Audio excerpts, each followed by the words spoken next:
Bienvenidos a nuestra sesión virtual de nuestro curso de Teoría del Estado. Toca el turno a uno de los textos más importantes en toda ruta crítica, en todo material, en todo programa sobre Teoría del Estado. Siempre está este texto. Es un texto publicado en 1651 y seguramente muchos de ustedes pues ya advierten a qué obra me refiero. Se trata de Thomas Hobbes, Leviatán o la materia, forma y poder de una república eclesiástica y civil. Un texto publicado en 1651 y uno de los textos, junto con los 6 libros de la República de Jean Bodin, más importantes de los cursos tradicionales de Teoría del Estado. Vamos un poco a adentrarnos en el pensamiento de Thomas Hobbes. Thomas Hobbes es un contractualista y lo primero que dice es: los pactos que no descansen en la espada no son más que palabras, sin fuerza para proteger al hombre en modo alguno. El tema es que detrás del pacto, detrás del contrato, el Estado como el Estado moderno, que es un Estado contractual, que es producto de un contrato, de un artificio entre los hombres y entre las voluntades, intereses y compromisos entre los hombres para lograr una estructura de organización pública política. Detrás de esto lo que existe es la fuerza. Porque detrás del pacto, detrás del acuerdo de voluntades, no puede existir otra cosa más que la propia fuerza. Y es la fuerza la que resguarda en primera y en última instancia, precisamente los pactos contraídos. Hay una especie que es casi un decálogo de la teoría contractual y dice: autorizo y transfiero a este hombre o asamblea de hombres mi derecho de gobernarme a mí mismo. Hecho esto, la multitud así unida en una sola persona se denomina Estado. Esta es la generación de aquel gran Leviatán, o más bien de aquel Dios mortal, al cual debemos, bajo el Dios inmortal, nuestra paz y nuestra defensa. Este contrato no es otra cosa más que una transferencia, by compact, un acuerdo compactado, un acuerdo por transferencia de voluntades versus potestades. Entonces se empieza a prefigurar la explicación de aquello que Thomas Hobbes y los hombres de su tiempo estaban parados, estaban sentados. La estructura del Estado, un Estado cada vez más centralizado, un Estado cada vez más absoluto. Estamos viendo el surgimiento de los monarcas absolutos en detrimento del poder de la propia Iglesia. Hay más con respecto a Thomas Hobbes. Quien hace una cosa por autorización de otro no comete injuria alguna contra aquel por cuya autorización actúa. Quienes tienen poder soberano pueden cometer iniquidad, pero no injusticia o injuria. Aquellos que tienen poder soberano pueden ser inicuos, pero no necesariamente injustos y mucho menos pueden cometer injuria. Se empieza a prefigurar una de las ideas centrales. El soberano se encuentra exento de las leyes civiles y precisamente por eso es el soberano. La soberanía desde sus orígenes por Jean Bodin y por supuesto la configuración y la aportación que hace Thomas Hobbes, la soberanía como aquella cosa que quiebra la norma, como aquella cosa destinada a quebrar la norma, a hacer una pausa en la reproducción del Estado de Derecho, a colocar una suspensión negativa que se llama excepción en el estado del orden jurídico. Los mandatos de quien tiene derecho a mandar no deben ser censurados ni discutidos por sus súbditos, precisamente porque el soberano es soberano, tiene un poder máximo que no tiene ningún otro poder por encima del mismo. Los súbditos no pueden discutir los mandatos del poder soberano. Aquí lo que está entretejiendo Hobbes es el arcana imperii, es decir, el secreto de fabricación, la secrecía que es fundamental para la ejecución del orden público. ¿Por qué la secrecía? Porque aquellos que toman las decisiones soberanas las toman por razones que los súbditos no conocen, que no advierten, están demasiado arriba de la escala evolutiva y en consecuencia tienen información de primera mano y esta información de primera mano a veces hace incomprensible las decisiones que se toman. Por supuesto, estamos en el siglo XVII, el acceso a la información, el principio de máxima publicidad no existirían hasta bien entrada la Ilustración. ¿Qué es la libertad? Hobbes debate constantemente. Digamos que el tercero ausente en el pensamiento de Thomas Hobbes es sin duda sus reflexiones sobre la propia libertad. Y la pregunta es, ¿qué es la libertad? La ausencia de oposición.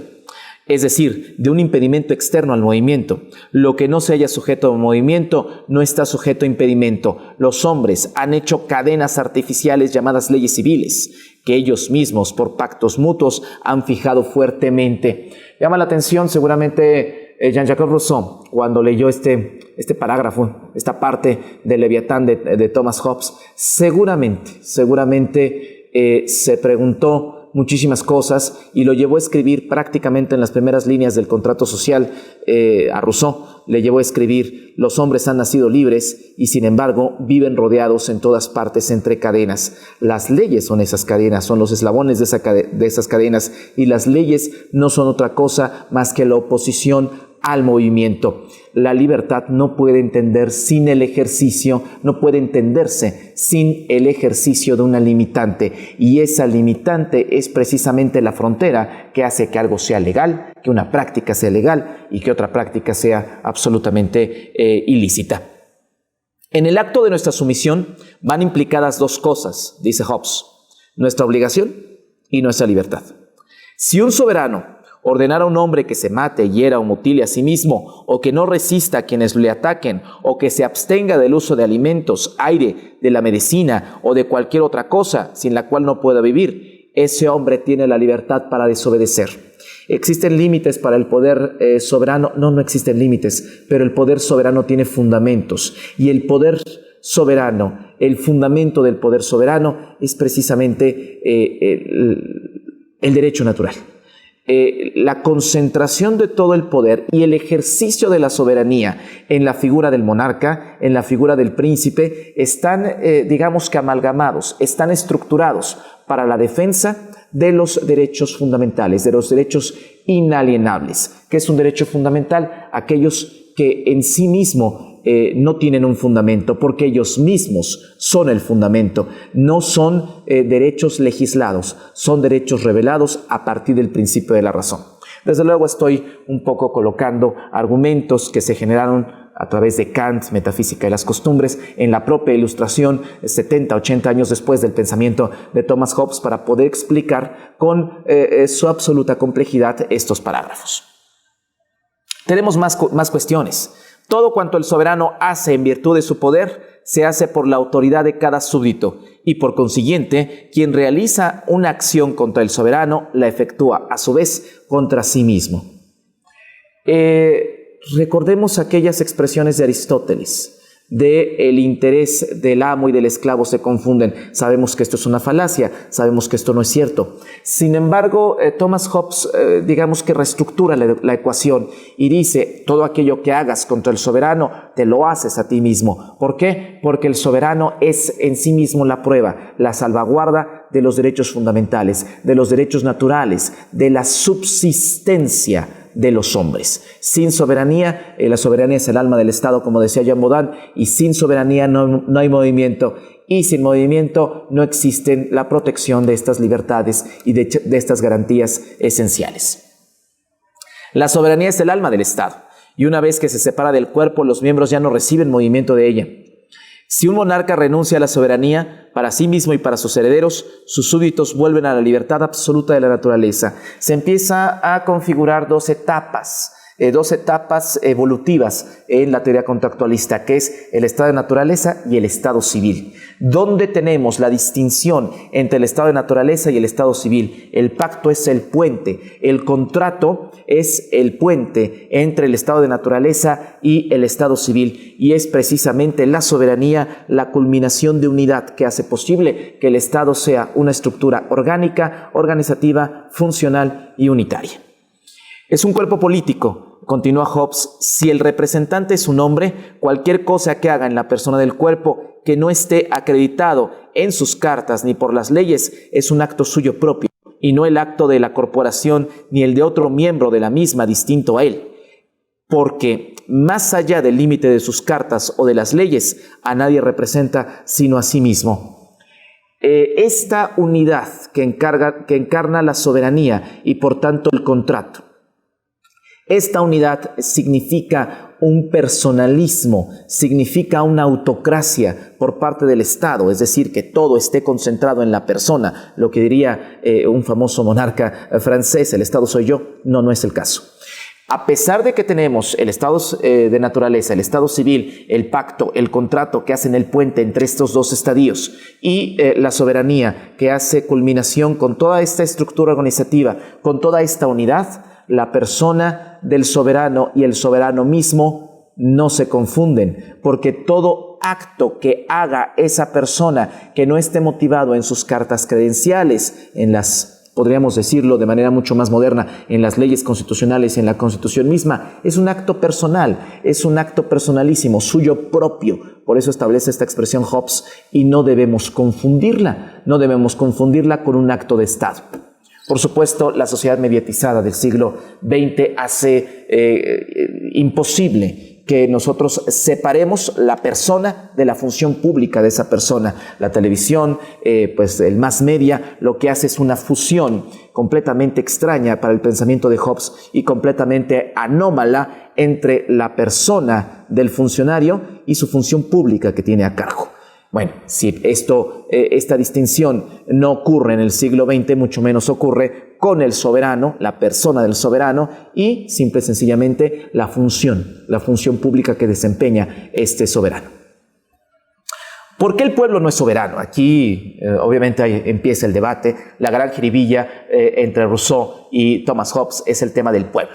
¿Por qué el pueblo no es soberano?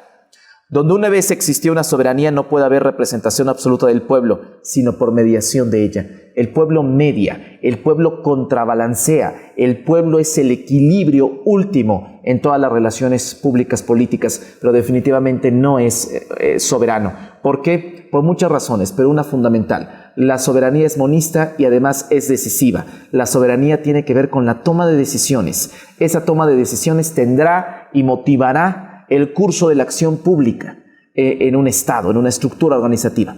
En consecuencia, la decisión nunca es colectiva. Puede ser colegiada, puede ser aristocrática, tomada por un cuerpo de notables, pero nunca masificada. Donde hay masa no puede haber decisión. Toda la judicatura va esencialmente aneja a la soberanía. Los jueces no son otra cosa más que ministros de aquel o de aquellos que tienen el poder soberano. Aquí Hobbes tiene una visión, un estado unitario. Hobbes no es un pensador absoluto, dicho sea de paso. En muchos manuales y en muchas interpretaciones simplistas sobre el pensamiento de Hobbes se ha dicho que está abonando a la construcción del absolutismo. El absolutismo es algo que ocurrió en la función, no en la forma, no en la estructuración en sí misma.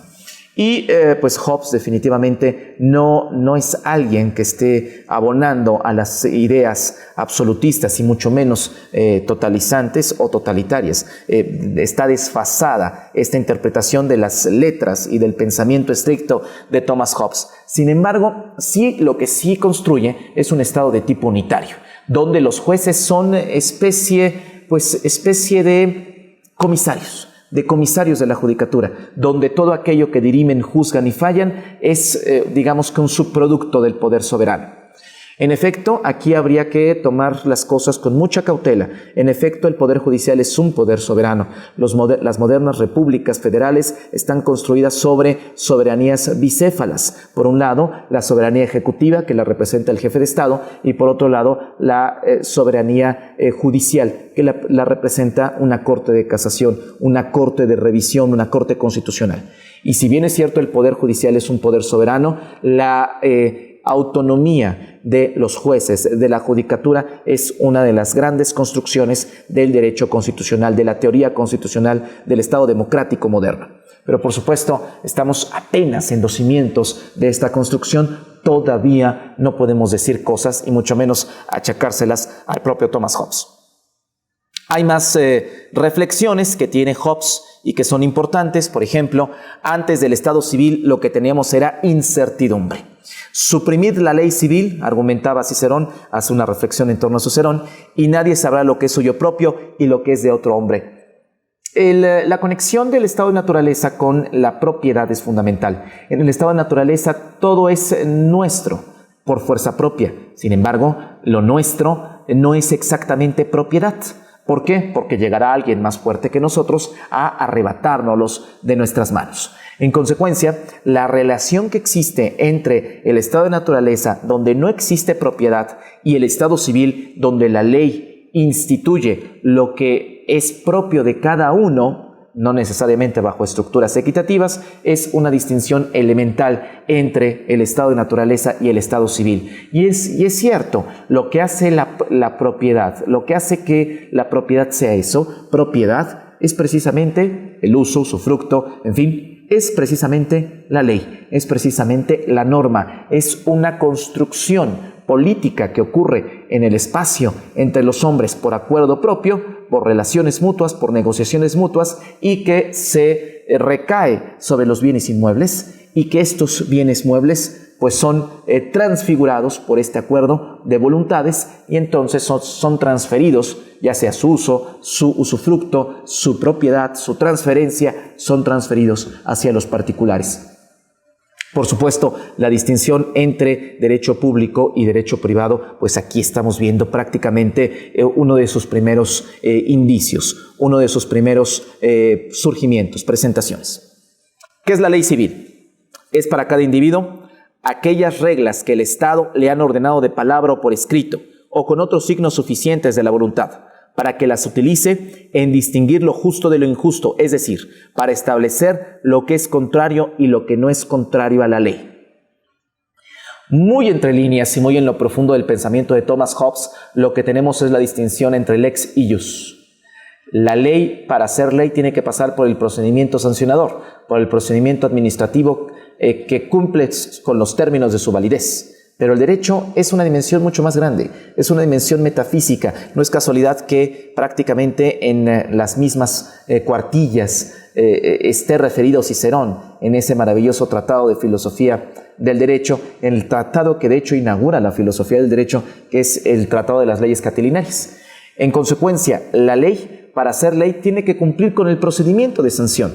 El derecho, para ser derecho, necesita más allá de un simple procedimiento, necesita una exégesis, necesita una interpretación axiológica, valorativa de los cimientos que existen en ese código volutivo, en ese código conceptual que es precisamente la norma. La naturaleza de las leyes civiles, por supuesto, existen muchas formas, configuraciones de leyes civiles. El Estado es el legislador, pero el Estado no es nadie. Y por tanto, el soberano es el único legislador. El soberano de un Estado no está sujeto a las leyes civiles. Cuando un prolongado uso detiene la autoridad de una ley, no es la duración del tiempo lo que le da autoridad, sino la voluntad del soberano, significada por su silencio. La ley de la naturaleza y la ley civil se contienen una a la otra. Esto es cierto. ¿Por qué? Porque las leyes civiles no son otra cosa más que procesamientos, más que causales procesales de las leyes naturales. Y todas las leyes naturales están inscritas en las leyes civiles. Al menos deben estarlo si estas leyes pertenecen al auténtico derecho.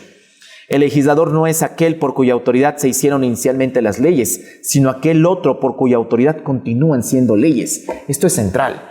Marx decía, la Constitución progresa en la formación.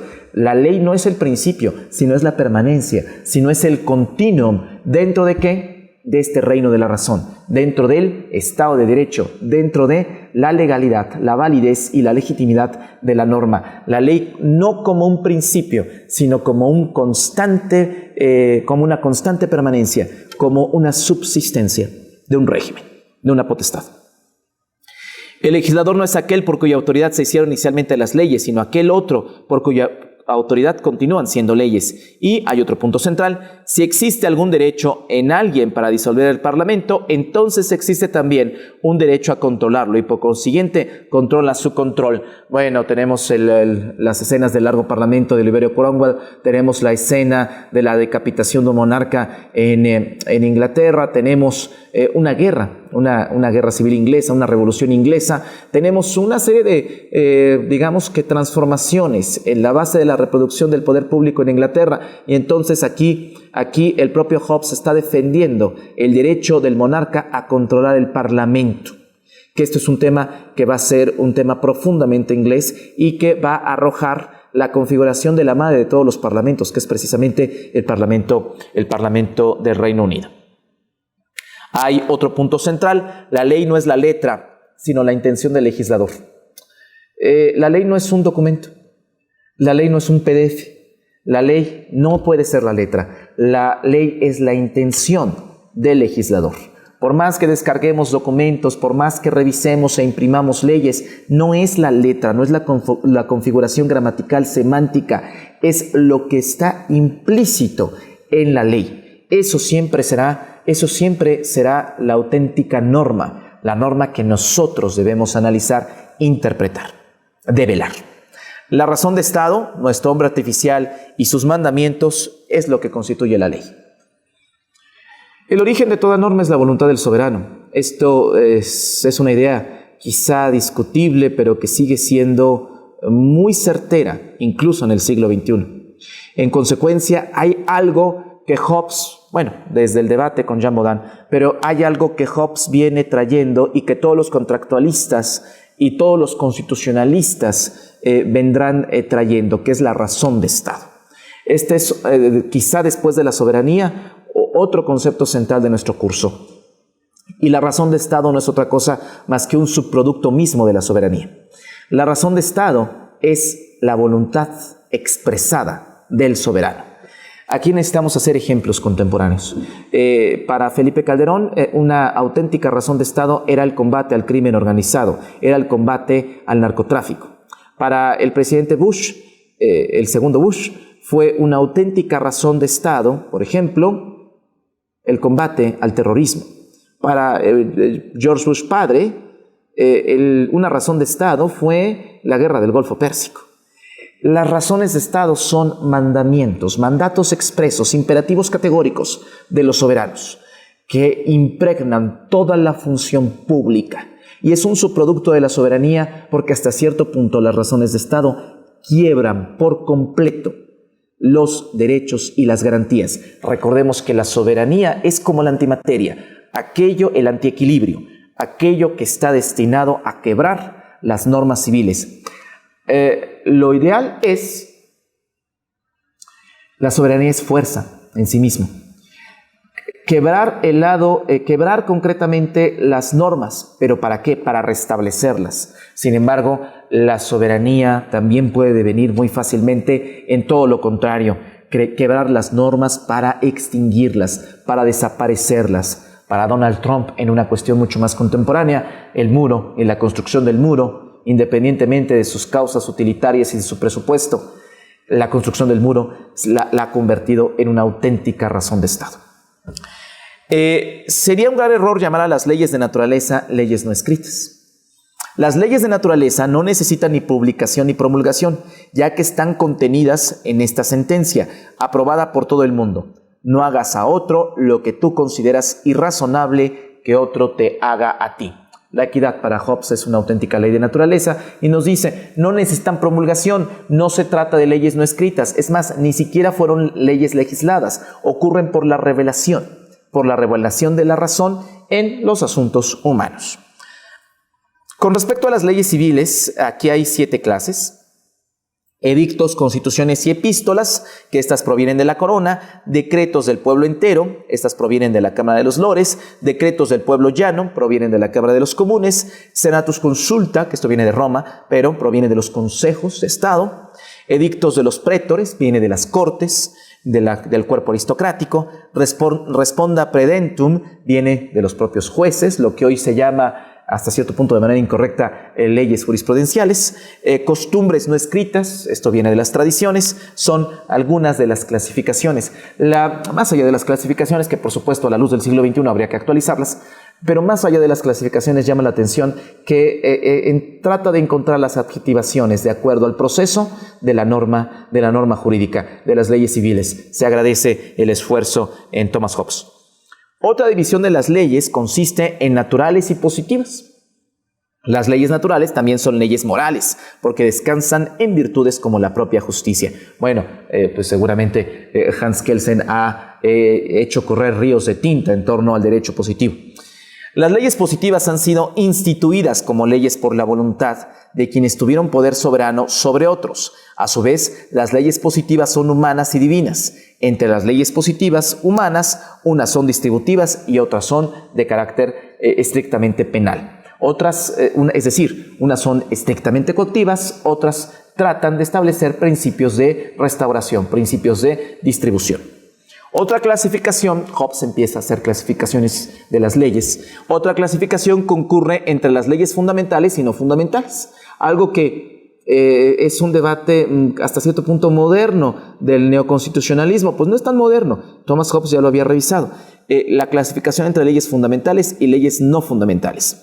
Las leyes fundamentales estriban en la relación entre el súbdito y el soberano, sobre los términos de la paz, la guerra, la institución de los jueces y la elección de los funcionarios, y todo aquello que se considera necesario para él en público. En cambio, las leyes no fundamentales se suscriben a la relación entre los súbditos, derecho privado, derecho público. El delito es un pecado que consiste en la comisión de lo que la ley prohíbe o en la omisión de lo que ordena. Así pues, todo delito es un pecado. En cambio, no todo pecado es un delito. De todas las pasiones, la que en menor grado inclina al hombre a quebrantar las leyes es el miedo. Esta es una reflexión muy interesante, extremadamente contemporánea. Cuando vemos pena de muerte, la pena de muerte no es ninguna pena, pero bueno, cuando hablamos en el debate común, en el debate de la gente, en la pena de muerte, estamos de acuerdo, o 70, 80 años a secuestradores, en fin, a violadores. Estamos de acuerdo que el miedo de todas las pasiones humanas, de todos los instintos humanos, es el que menos inhibe la acción. Y además aquí Hobbes está reconociendo, a propósito de Kelsen, Hobbes está reconociendo algo que Kelsen comentó en varias ocasiones. La norma jurídica no es otra cosa más que el ordenamiento de lo que debe ser. La norma no es el reflejo de la realidad, es una proyección de lo que la realidad debe ser. Cambiando la norma, desde luego no cambias la realidad. Y aquí también nos dice, con respecto al pecado y al delito, nos está reconociendo Thomas Hobbes de manera más bien implícita que explícita el hecho de que hay espacios libres de derecho. Es decir, el hecho de que la norma no puede entrar a todos lados. Claro que Hobbes no tiene, esto quizás sea un tema mucho más cercano a la filosofía del derecho que al derecho civil en sí mismo. Claro que Hobbes todavía no configura la idea del cuerpo, la soberanía vital, la conciencia, la extrema necesidad, todos ellos espacios libres de derecho. No es tan, digamos que asusado para llegar a esas configuraciones. Sin embargo, pues es el principio de lo que será precisamente los espacios libres de derecho. La extrema necesidad, la conciencia, el cuerpo son espacios donde la ley civil no puede entrometerse. Ahí está, desde luego, el debate sobre la despenalización del aborto, sobre la eutanasia, sobre muchas cuestiones importantes. Ninguna ley puede obligarnos a renunciar a nuestra propia conservación. No obstante, el razonamiento sería del siguiente modo: si no lo hago, moriré ahora. Si lo hago, moriré después. Por consiguiente, haciéndolo, he asegurado una vida más larga. Lo que tenemos aquí es, por supuesto, la configuración de la legítima defensa. Bueno, hay un tema central en Thomas Hobbes, que esto tendrá que ver con su dogmática jurídica penal, con sus cursos de dogmática jurídica penal, y tiene que ver con la individualización de la norma judicial.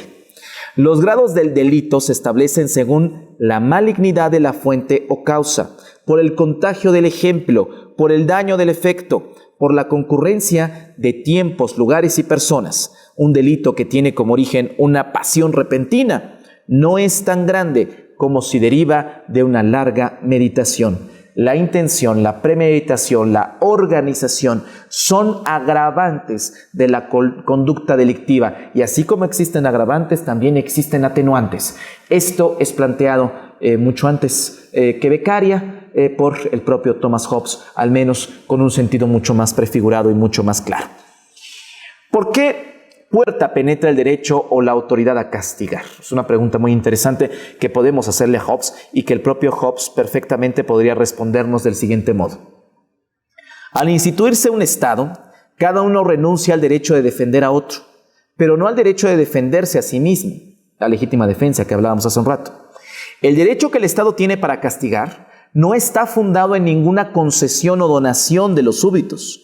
No fue un derecho dado, sino dejado a él, y a él solamente. Uno de los elementos centrales de todo sistema penal y de todo orden jurídico es que renunciamos a la venganza, renunciamos a la justicia hecha por propia mano, que en términos estrictos no es ninguna justicia. En consecuencia, esto dice, no es una donación, es una renuncia, dejamos a él y solo a él, es un legado, pero no es una donación ni es una concesión. ¿Por qué Hobbes comete esta precaución? Porque el hecho de que diga que no es algo donado, sino simplemente dejado, pues aquella donación, toda donación puede revertirse. Y entonces es una protección del propio Estado para que la facultad que tiene para castigar no sea revertida a los súbditos, a los ciudadanos. La naturaleza de esta ofensa consiste en la renuncia a la subordinación, lo cual constituye una recaída a la condición de guerra, comúnmente llamada rebelión. Y quienes así ofenden no sufren como súbditos, sino como enemigos, ya que la rebelión no es sino guerra renovada. Aquellos que desafían el poder soberano ya dejan de ser súbditos. ¿Hay manera de dejar de ser súbditos desde la perspectiva de Hobbes? Sí. Si estás contrariando al poder soberano, entonces ya te conviertes en un enemigo del orden establecido. Hay una pequeña falla intrínseca, bueno, hay varias, pero hay una pequeña falla intrínseca en la teoría contractual y tiene que ver con la participación unánime de todos los miembros. Esto no es posible porque el disenso es parte de la naturaleza de los hombres y es parte de la construcción jurídico-política. Y en consecuencia, aquellos que disienten con la soberanía, pues tienen que ser eliminados, tienen que ser castigados y alguien más diría exterminados. La naturaleza del exterminio y de la eliminación por parte de la estructura gubernamental está prefigurada desde los principios de la tradición. Sobre Leviatán, a propósito, el texto se llama Leviatán, solamente es curioso. Leviatán es un demonio, es una potencia del mar. También puede ser representado como un dragón o como una ballena. Y es curioso que Thomas Hobbes haya elegido un demonio, una bestia, una potencia del mar, para hablar de algo que tiene que ver con territorio. Bueno, es que Thomas Hobbes está escribiendo en 1651 y lo está haciendo desde Inglaterra, desde Gran Bretaña. En consecuencia, pues el dominio y la hegemonía del Estado británico con respecto, en su tiempo, con respecto al resto de los estados europeos, pues fue gracias al control de los mares, gracias al control de esta potencia del mar. Por eso llama Leviatán. Aunque tendrá otro texto muy importante a propósito del Largo Parlamento que se llama Behemoth. Y Behemoth también es un demonio, pero esa es una potencia de la tierra. Y no es casualidad que para referirse al Largo Parlamento y al protectorado de Cromwell haya utilizado precisamente Behemoth. ¿Por qué? Porque la representación está anclada a un principio territorial y espacial. Y entonces, como la idea de cómo los espacios de representación, la tierra salta sobre el poder soberano, pues es precisamente una diablura de Behemoth, de una potencia de la tierra. A propósito de Leviatán, solamente se escribe 3 veces en el largo texto del Leviatán de Hobbes, solamente lo menciona en 3 ocasiones. Y el Leviatán proviene de conocemos de él en principio por un texto de la Antigua Alianza, del Antiguo Testamento, de Job, el libro de Job, que habla precisamente de Leviatán. Dice, nada existe sobre la tierra que pueda compararse con él. Está hecho para no sentir el miedo, menosprecia todas las cosas altas y es rey de todas las criaturas soberbias. Es curioso que Job haya utilizado a Leviatán, que es esta potencia del mar, y que Thomas Hobbes la retome para hablar de la más grande construcción de la civilización occidental. Y esa construcción es el Estado. Por supuesto, a raíz de los ataques terroristas, a raíz de la caída del muro de Berlín, a raíz de la desarticulación de los estados comunistas, que también son estados que cayeron por su propio peso. En fin, a raíz de los acontecimientos recientes, de las bombas de Hiroshima y Nagasaki, de la Guerra Fría, de todo lo que es el largo siglo XX y lo que va del XXI, pues podemos saber que esta arista en la construcción de la civilización occidental pues se ha derrumbado por completo, y se ha derrumbado en buena medida y quizá porque la civilización occidental misma comparte ese derrumbe. Estar sujeto a las leyes es estar sujeto al Estado, es decir, al representante soberano que es él mismo, lo cual no es sujeción sino libertad de las leyes. Este error que coloca las leyes por encima del soberano sitúa también sobre él un juez y un poder para castigarlo. Ello equivale a ser un nuevo soberano y por la misma razón un tercero para castigar al segundo y así sucesivamente, sin tregua, hasta la confusión y la disolución del Estado. Hobbes entiende un Estado unitario, no habla de contrapesos, contrabalanceos, no estamos hablando de la teoría constitucional del siglo XVIII en adelante. Hobbes entiende un Estado unitario y dice, un tercero que revise a los primeros dos, al monarca y al parlamento, pues sería un absurdo. Por eso los jueces son comisarios, comisarios de judicatura, comisarios de sentencia. Y pues un tercero que vigile a los otros dos sería un absurdo, porque se necesitan un cuarto que vigile al tercero y un quinto que vigile al cuarto. Curiosamente, este planteamiento lo comparte Montesquieu en El espíritu de las leyes, porque la función de la revisión de la constitucionalidad de la Corte de Casación por una Corte Suprema en Montesquieu, en el Poder Judicial de Montesquieu, es absolutamente impensable. Montesquieu no pensaba muy diferente a Thomas Hobbes con respecto al Poder Judicial. Dividir el poder de un Estado no es otra cosa que disolverlo, porque los poderes divididos se destruyen mutuamente uno a otro. Esto es una idea central y confirma que Hobbes no está echándole agua al molino del absolutismo, sino construyendo un Estado de tipo unitario. Y bueno, si hacemos nuestro recorrido de la ciudad-estado, del Estado-comunidad, del Estado corporativo feudal, a el Estado, al Estado moderno soberano, poco a poco nos vamos dando cuenta que este Estado moderno soberano es un Estado unitario. Y tendría que ocurrir la Revolución Francesa para que esa unidad se disolviera y existieran contrapesos, contrabalanceos, equilibrios. Tendría que pasar el Acta de Declaración norteamericana y la Constitución norteamericana para que naciera lo que aquí se está sembrando, el constitucionalismo moderno. Pero eso en sesiones posteriores. Gracias, hasta la próxima.